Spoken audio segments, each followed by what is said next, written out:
Hello, everyone, and welcome back to the Nutrition Health Collective's podcast, The Practitioner's Edge. I'm Louise Ritchie. I'm the head of nutrition and education at the Nutrition Health Collective. And today we're heading into a special episode around our January the 14th symposium, Beyond Conception, Functional Medicine Approaches to Fertility and IVF. I've also got Romina Melwani with me, who, as you all know, is the founder of the Nutrition Health Collective and who will introduce our wonderful guest speaker for today's podcast.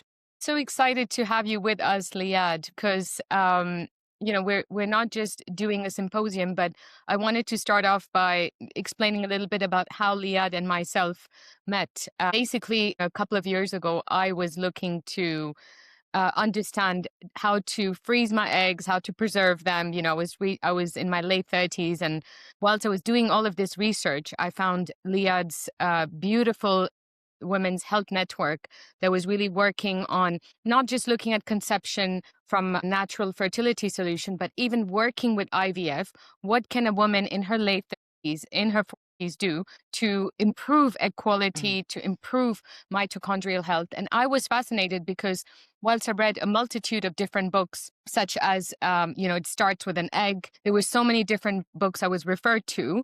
Liadh Fitzgerald actually gave me the hands-on approach, okay, right, this is what's in the book, but as a practitioner, you need to keep in mind X, Y, and Z. She mentioned to me a couple of different herbs to increase blood flow in the ovaries. So I was very fascinated that, why was I not reading all of this in books? So I wanted to introduce you to our expert podcast guest today, but also my friend Liadh Fitzgerald, who is the founder of the Women's Health Network and who has built a beautiful 7 pillars framework for practitioners, for clinicians to really deep dive into understanding what are these different pillars and how to truly help patients and clients that are undergoing not just natural conception challenges, but also wanting to go through these IVF cycles. Welcome, Liadh. It's such a pleasure to meet you and to have you with us today. And what a gorgeous introduction. Oh, my goodness. I thank you very much. That was so generous of you to say all of that. And I'm delighted to be here. I'm so delighted to be working with you for the symposium. It's going to be exciting and it's going to be energetic, I know, from yourselves. And I hope it's going to be layered with information that I can bring to the table. Absolutely. Now, I want to start right from the beginning, Liadh. I want to know what brought you into specializing in fertility in this space and in developing the 7 fertility pillars that you have now trademarked. Wonderful. My story is quite similar to yours, actually, Romina. I had been working in the field of health always for, oh my goodness, over 20 years now. And I always knew that the person who was supposed to be my client was going to be knocking on my door. And it was fertility.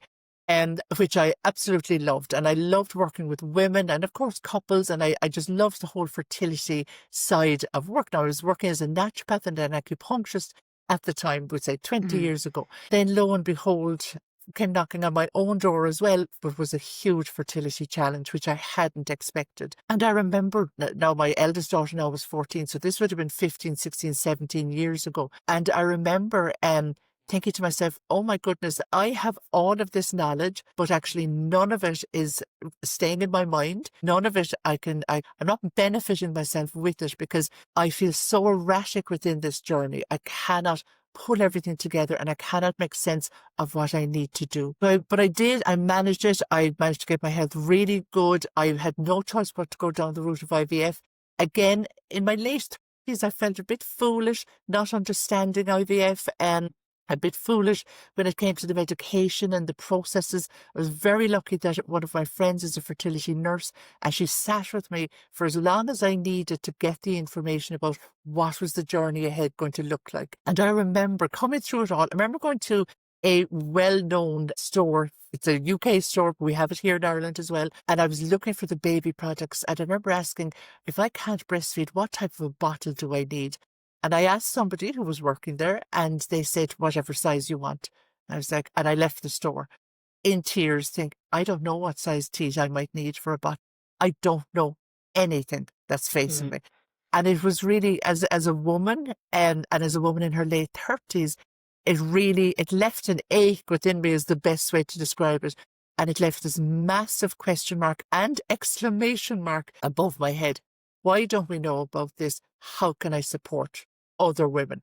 And I remember sitting with my 6-week-old daughter up on my chest, say, 10 months later, thinking, no, something has to change. I'm not letting any other woman go through this process alone, without support and without knowledge on how to optimize her fertility. So I was like, how am I going to do this? And that's where Women's Health Network was born. And our very first program was our fertility coaching program. It's funny because when I designed our programs, I'm a nutritional therapist, I'm a functional medicine practitioner. When I designed our fertility teaching and training, we'll say, it was so that there'd be this massive ripple effect so we could support an abundance of women and couples. And it was designed for the nutritionist and the functional medicine practitioner. But the person knocking on the door who wanted the training was the woman who had the lived experience, the same as my own, that they came to the end of a fertility journey and they were like, nobody told me what to do. And I've been on Google searching, how can I become the woman or the practitioner to tell others how to navigate and get through fertility challenges? So that's where it began. Very, very naturally, very necessary. And again, you know what? It's all about the end person that's going to be using this, which is the woman going through the fertility challenge. And it's the practitioners who are those who can deliver this robust, gorgeous information. All the practitioners who will be watching, who have an interest in nutrition, who have an interest in fertility and women's health, they already know what needs to be done. So it's about actioning all of that. Wonderful. Absolutely. I mean, I myself have also had, fertility challenges, and you're right, it is such a minefield. It's such an emotive issue, obviously, as well. But do you feel things have moved on in terms of, the conventional fertility care? Are there still gaps in the system, or do you feel that your framework can work very well alongside conventional medicine? Because a lot of the times, that your practitioners will be dealing with clients who are in the conventional system, as well as having your support alongside to make that conventional system work effectively. Yeah. What a fabulous question. And the answer to that is, one of our statements is we want to be able to work toe to toe with any of the medical team around our client. And that's so vitally important. Unfortunately, as of yet, a lot of clinics, fertility clinics or the GP practice, if we bring it back to the beginning of the questioning about fertility, what do I need to do? We don't have a thread of somebody being able to sit there and say, okay, let me talk you through some of the tests that are probably going to be done for you and with you, all the way through to let me tell you about the therapies and the treatments and the assessments, some of which can be very invasive. Let's pre-warn you, but let's get you really geared up for this journey. We work with a fantastic doctor who is superb. He was working in Ireland and the UK and Europe. He's now in Mexico, and he does a lot of teaching. He does some teaching on our Inside IVF program. And one thing he has said to us, and I mean, when the students get their hands in him, they're just like questions. And one thing he said to us, that he wishes fertility clinics would sit back and say, okay, we need somebody to bridge the gap for our clients between their fertility treatment and the medical information we're giving them and their lived experience, their life. Who's going to bridge that gap? Who's going to remind them and tell them and explain to them what's about to happen in a real non-medical sense almost?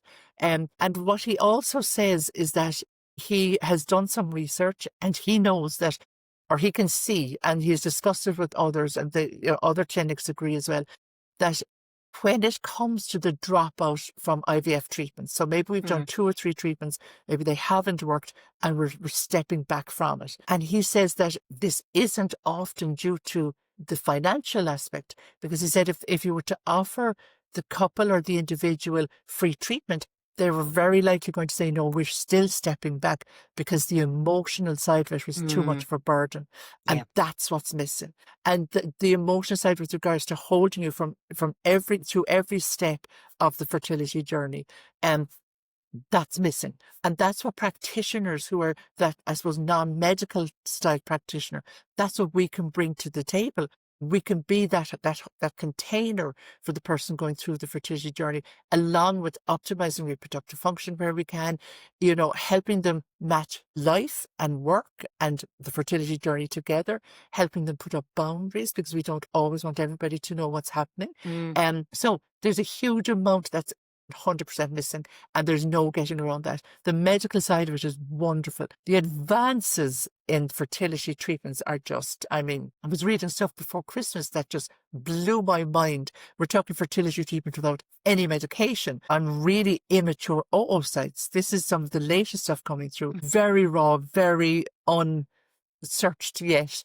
But we're still, so the medical side is fantastic. We're still missing that human side. Yes. And that's the side that the clients are looking for. I absolutely agree with you, Liadh. Like, I love the sentence that you just said that, we need to be, as practitioners who are training in this, or we're interested in perhaps specializing in this area of health, to be the containers. I love that. You're the container for the person. Yeah. And even as a practitioner myself, I remember this was a very lonely journey. And even just speaking to you at that point, I felt you were being a container to me, although you were not my lead consultant on what I was doing. Just having that communication with you, I can't explain you how grateful I was in that moment. Fabulous. For you to be that container. I really love how you put that. And Brilliant. I know that was quite a few years ago, Liadh, but you've mentioned this beautiful 7 Pillars Fertility that you've built from the ground up for years. Yeah. And, we haven't spoken to you in years. So I want to understand on a high level what these pillars are, or if you could explain those watching, what do these consist of when you're looking at working with other practitioners and helping them with this topic? Brilliant. So what's beautiful about the 7 pillars is that they began life as the 7 pillars to fertility, but they can be used for hormone health across the board. And what's beautiful about them as well is that actually systemically, these pillars are going to support overall health. So we very much look at the life from, we say, puberty, or from menarche to menopause. And I'm always encouraging practitioners and those who we train that we have to not only follow the life cycle, but we have to follow what is the body saying to us from puberty all the way up. Fertility challenges don't arrive overnight unless there has been something like an infection or something like that. But of course, that is more of a short time span, we'll say. But a fertility challenge, and we're often given hints about it as we go through our life cycle of menstrual health, we'll say. There's so many things that we know can completely compromise our hormone, that internal terrain, and can compromise that ability for not only to produce our hormones. And I know in the symposium there's going to be a wonderful talk about the mitochondria, which is just brilliant. This is where we produce our steroid hormones. There are things that we don't fully, I suppose, accept or understand maybe about the functioning of the body as a whole, as a collective, where one pillar of health can have a catastrophic effect on our hormone health. And there are 7 pillars that we look at inside our training, that if any of these pillars is out of sync in any way, it can have a huge effect on our ability to produce hormones well, for hormones to talk with each other. And that knockdown effect from the top down, from the brain all the way down, by the time this effect comes down as far as the ovaries or the gonads, my ability to create estrogen, my ability to create progesterone, testosterone, all of these can be compromised. But if we get these sets of pillars, if we get things right within them, we have a much better chance of optimizing hormone health, which the offshoot of that is optimizing reproductive health.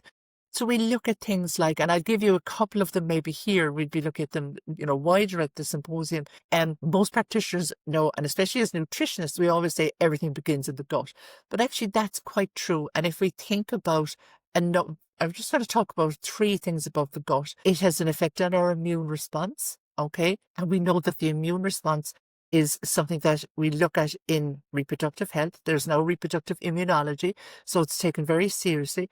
But as well, I suppose, when we think about the immune response and immunity, it's often coming into play because of something like inflammation within the body. And we know that inflammation piles us or has the ability to increase within us oxidative stress. And we know that oxidative stress has the ability to cause more inflammation. And inflammation then will cause more oxidative stress. And at that oocyte and at that sperm level, we do not want that dynamic at play. So the gut health, by supporting immune function, help us with that. This is very basic now, of course. The next thing with gut health, that saying, you are what you eat. I always say in class, no, you are what you assimilate. So you are what you're able to break down and bring into the body. So I might be eating the best foods, but if my gut isn't able to digest and assimilate them, I'm really I'm on the back foot always. So we need to be able to liberate biochemical components in our foods. Talk about nutrition, and as a nutritionist, Romina, and Louise, you probably understand that often when I say, I never lead with saying I'm a nutritionist to anybody, because they can stand back a little bit and think, oh gosh. And I always say, I'm not the food police, but I want to make sure that you're bringing in stuff that I know is going to break down into the ingredients that you need for your fertility. So that's the second role of the gut. Now, of course, estrogen has a huge impact on the gut. It has a huge impact on those tight junctions in the gut. So if estrogen is declining, let's think of our menopausal woman as well, but if estrogen is declining, it's going to compromise our gut. And if our gut is compromised, my ability to create robust estrogen might also be compromised. So when we look functionally, we can see how there's a knock-on effect. And then the third part of the gut, we have this wonderful estrobolome. We have this wonderful family of a variety of strains of bacteria who create amazing enzymes that help us deconjugate some of our estrogen that's on its way out the body to bring it back into circulation. We want to keep it regulated. A certain amount we want to bring back in. We want to get rid of the rest of it. But if our gut bacteria and these particular strains are in any way dysregulated, then how robust is my ability to get rid of my estrogen? How much am I taking too much back in? That's only one pillar. I mean, what a great place to start. Another pillar would say the nervous system. And then the mitochondria or cellular energy would be another pillar. But if we think about the nervous system, and when we're in a specific division of our nervous system, we are actively downgrading the processes of our digestive function and our reproductive function. Because when we're in that sympathetic strand of the nervous system, we're in fight or flight, which most of us are, because we're in this Western style diet and lifestyle environment. And if we're in that nervous system constantly, then I'm not in my rest, repair, reproduce system. And the two systems that the body will actively turn into more of a vegetative state during times of stress are digestion and reproduction, because they're not needed for life. And when we talk about stress in the nervous system, we need to, like, our clients will write down what they will think are their stressors. This is one thing we always do with our students. We need to find the stressors, because there's no point in me giving you a gorgeous stress program if we cannot name and shame your stressors, so we can deal with them. And when you think about it, inflammation, infection, oxidative stress, our client isn't going to name those as stressors. They're going to think more of the mental stress, maybe work, finances, the fertility clinic information. This is all a big stress. And then I'm, as a practitioner, looking for inflammation and infection and that oxidative stress. And that's only two pillars. And you can see already that out of those two, if they're not working well, I'm already compromised. Yeah. I mean, from what you've said, the overarching also theme is around lifestyle, and a lifestyle kind of approach. I mean, all those aspects, yes, are very much fundamental from a systems point of view, from a biophysiological point of view. But the individual sat there is actually that they will be thinking of the stresses, as you say, on a much more personal level. Yeah. And everyone's stressor is different, isn't it? What might be a stressor to me will be different to what's a stressor to you. So how essential do you feel actually having this overarching lifestyle approach framework to your pillars approach is? It is vital. Absolutely vital. I suppose the approach is, of course, food, maybe supplements, and all of that is fine. But sometimes some of my students who aren't nutritionists, they worry, what if I don't have enough information about nutrition? How far can I go with it? So I'm very tight with the scope of practice. We do not go into where we're not supposed to be working. But having said that, nutrition is one section of it. Lifestyle medicine is huge, because I'm not going to be able to use my nutrients properly if I'm in a stress state. I'm not going to be able to make good decisions about it if I'm feeling overwhelmed. We need to look at that lifestyle. And of course, lifestyle then includes all of the things that we know drives dysfunction within the body: a lack of sleep, relationship issues, no exercise, no movement, dehydration, which of course comes in under nutrition. So lifestyle, I'm always looking for what is mediating, what is pushing along dysfunction within the body. And we look at, okay, what's pushing it along with regards to some of our systems, such as the nervous system, the gut, the mitochondria, or cellular energy. So maybe they're the things I need to deal with, but they don't come into dysfunction by themselves. They don't decide I'm going to stop working correctly or to my best. There's something underneath it all that's pushing it. And that's our lifestyle. And if we can correct that, we can go then say, okay, we're getting a handle on this. This will have an influence upstream into those systems. And if we can also work on getting a handle on those systems at the same time, we've covered you 360. And I suppose in the middle of all of that, as well as that emotional, mental and spiritual part of ourselves as well, that we need to acknowledge. Because then we have supported that 360 overview of the female in front of us, or the couple in front of us. Yeah. Whereas medical treatment alone is looking at physiology, full stop. And it's actually looking at physiology from the belly button down. Do you know? Whereas we need to look at the whole person. And it's one small piece in the puzzle that they're looking at from a medical perspective. It's an important piece, but but we're much bigger than that. We're more than that. And the thing is, I look back at when I went to these clinics and, I was a patient myself in these situations, but there was so little information given to you over there that I wish every person would have a practitioner to handhold them through these issues, to understand exactly what to say to these medical doctors as well, to the gynaes in certain situations. So I feel like you're also bringing in those tools to equip them and to empower them to feel like they know they can speak to these people with authority and confidence. 100%. And that's absolutely key. And we wouldn't want anybody going into that medical appointment and sitting there with feeling, I don't know what to ask, or coming out the other side saying, I don't remember anything. So we do a preparation piece, which is so important. And I hope all practitioners, if they haven't thought this might be a bit of a, oh my goodness, that's not a bad idea moment for them, that we prepare them. What would you like to ask? Imagine yourself coming out of your consultation. Let's bring ourselves forward. Let's think, we've come out for consultation now. What will it feel like if I haven't asked questions?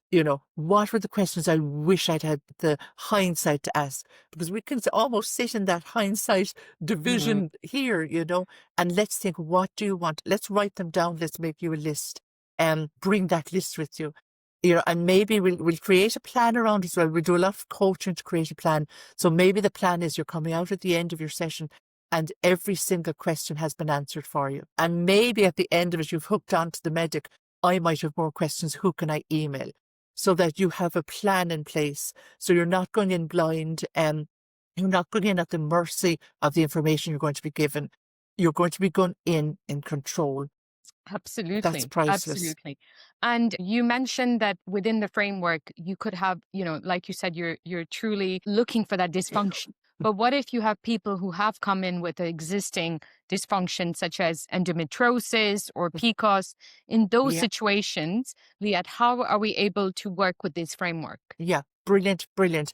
So again, anything like endometriosis or polycystic ovarian syndrome, these, of course, are medically diagnosed issues and they have a range of dynamics around them. So, for example, endometriosis, one of them is inflammation. Another one of them is we can create more nerves coming out of some of the lesions, which can drive huge volumes of pain. So it's not that as practitioners we will be able to necessarily deal with support. It's about supporting. It's about supporting. How can we minimize the things that we know can drive endometriosis?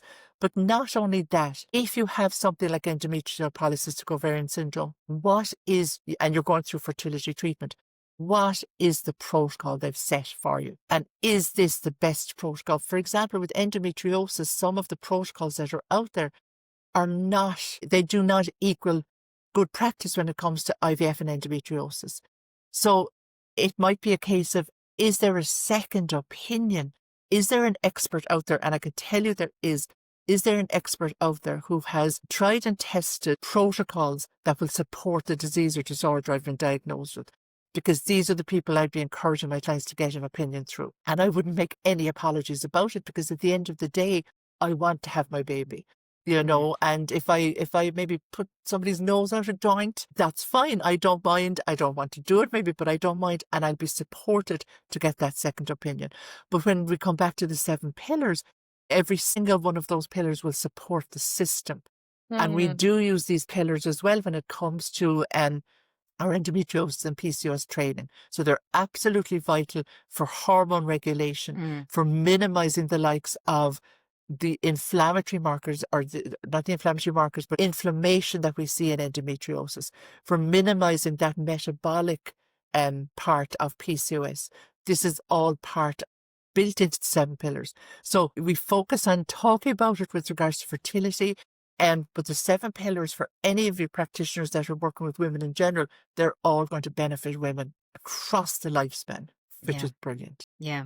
I mean, as you've said there and earlier on in the conversation, that because of the framework that you use, you're looking at actually what is the root cause, and that root cause will benefit the individual's health across the board. So, I was actually going to ask, but I think you've kind of answered it around, if someone presented with multiple drivers and issues such as PCOS, endo, maybe thyroid, autoimmunity, how do you prioritize? But I think your framework actually prioritizes everything by looking at the big picture. Exactly. And actually within it, you would find natural areas to prioritize as well. So the framework itself is this is how we support everything we can think of when it comes to hormone health. But if you're coming into me with PCOS and you have, which is classed as a metabolic syndrome, I'm going to focus more closely on that area of the 7 pillars.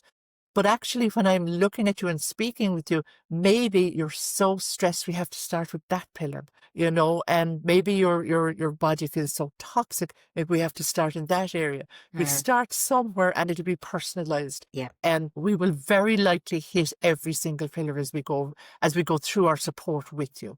And so no matter what you come in with, you will be supported. And for some, it'll really help manage their symptoms. For others, it'll maybe, reduce them fractionally. For others, a lot more. For others, it'll give them success in fertility. So there's always going to be a positive outcome. But actually, as I always say to our students, when you go in for a treatment or therapy, there's an outcome. And the outcome we want for our clients, of course, is success. But we also want the outcome of them thinking, thank God, I'm doing what I can. I have help. That's a massive outcome. And I think you've, again, just answered the question, because I was going to ask you from a nervous system, psychological stressors. I think as practitioners, we're not given those tools when we train in nutrition, or even at the IFM. I don't think you actually get the proper tools to be able to help someone who's going through this journey. So how important is this in the framework? That was my question, but you've basically answered it as well, to say that it's vital, as you say, Liadh. Yeah, absolutely vital. And I've come out of training myself, and there's no tools at the end of the year or the 6 months or whatever it is. And I'm like, where are the things that I can actively use? So we have a whole heap of tools that we use. And when it looks at things like, we'd say stress, for example, we have ways to find those stressors. We have ways to, so we'll put our health questionnaires and we'll put our coaching information together. But you're right. Remember when I was solely working in functional medicine and nutrition, before anything with regards to coaching came into my life. And when coaching came in, it reminds me of when I first discovered functional medicine. I was like, oh my God, the Holy Grail, this is what had been missing. And now I say that about coaching as well. But I remember as a nutritionist, and I would give my fabulous, what I thought, programs out to my clients. We all have great programs we give to our clients with the best intention, and we give it with the heart. And I give it to my clients. I think I'll see you now in however many weeks or a month or whatever it was. And off they would go with this fabulous program, but there was no support. And now, how are we going to build this into your life? I want you to increase your protein because I know you need it, and this sounds great and it's fabulous. And they go in, they say, I must increase my protein. Where do I start? With coaching, you need those skills to help your client build their program around their life. And you need to support them to incorporate into their lives, plus all the dynamics around it. So for the fertility journey, there's so many dynamics. If you're working, what about your medication? What if you have to go away from work overnight? Or, what if people are always asking you about what's happening? How do you deal with this? So we need to, as practitioners, help our clients create a plan on how they can deal with life as they're going through the small part of it. And obviously, you're doing a longer talk and longer conversation with us on Jan 14th at our symposium. Could you, without giving away obviously all the details, what are you going to be diving into in a little bit more detail at our symposium? Excellent. So I'm going to start. So we have a half an hour, which is a lovely amount of time actually. And I want to start with introducing the concept of estrogen, how important estrogen is to have an eye on from this point on as practitioners with regards to the lifespan of the woman. Okay, because we know if we're introduced to estrogen too early in our life, there might be a negative knock-on effect on the other side. Okay, so I'm just going to introduce that concept because I would love for us as practitioners to start thinking more robustly about the lifespan of the woman. And then we are going to start talking about the 7 pillars. And I'm going to run through each pillar. I'm not going to teach the pillars because I suppose actually all of the practitioners will have a big load of information about the pillars in general anyway themselves. But I'm going to talk through the pillars and why they fit in functional medicine and why we need to look for drivers for them and how each of these pillars will affect. I'll give a pointer on how each pillar will affect fertility and reproductive health. So that sounds absolutely brilliant, Liadh. And also the symposium is going to be joined by Lorna Driver-Davis from Wild Nutrition, who's going to be talking about immunogynecological and metabolic pathways at our Jan symposium. And as Romina mentioned, Justin Stenger, who's going to be representing Body Bio, who's going to be looking at the mitochondrial perspective and how you can optimize fertility utilizing mitochondrial function and the impact that has on reproductive health. So it's going to be a very comprehensive deep dive into this topic, which we're really, really excited about. We thank you very much, Liadh, for joining us on our podcast to give us kind of an overview of your 7 pillars of fertility and giving us a little bit of an insight and a sneak peek ahead of our symposium on January 14th. So do log on to our website, Nutrition Health Collective, and book your ticket to join us for this amazing, amazing session, Beyond Conception. And I wanted to add in a little thing, Louise, because Liadh's mentioned these 7 pillars, but I do believe you have a mentorship program as well for practitioners who do want to join you. So if you want to tell us a few words about that, Liadh. Wonderful. And I'm just conscious that my face is looking very shiny. So excuse me, everybody. So the sun is starting to come in. So what we actually have is we will be opening a practitioner vault in April. And this is a yearly licensed vault where you find sets of practitioner documents and handouts that you can use in clinic. So I'll have a link ready for that for the symposium. It is a yearly license where you use all of our information in your clinic. It's not training. We're not training you in any of it because you're already superbly trained. But this is information that you can use in clinic, so you don't have to create an abundance of stuff yourself. I love that. And we're so excited to have you with us, Liadh, on the 14th. I can't wait for you to give us that keynote to dive into the estrogen mechanism, as you said, from early childhood to menopause. So understanding the role of estrogen. I'm just excited to understand those new cutting edge pieces, clinical pearls that you've come up with recently. Fabulous. Thank you. And I'm really excited to deliver information. So thank you for the invitation. Thank you. Thank you, everyone. I hope you've enjoyed this podcast, and I look forward to seeing you all on January 14th. Take care.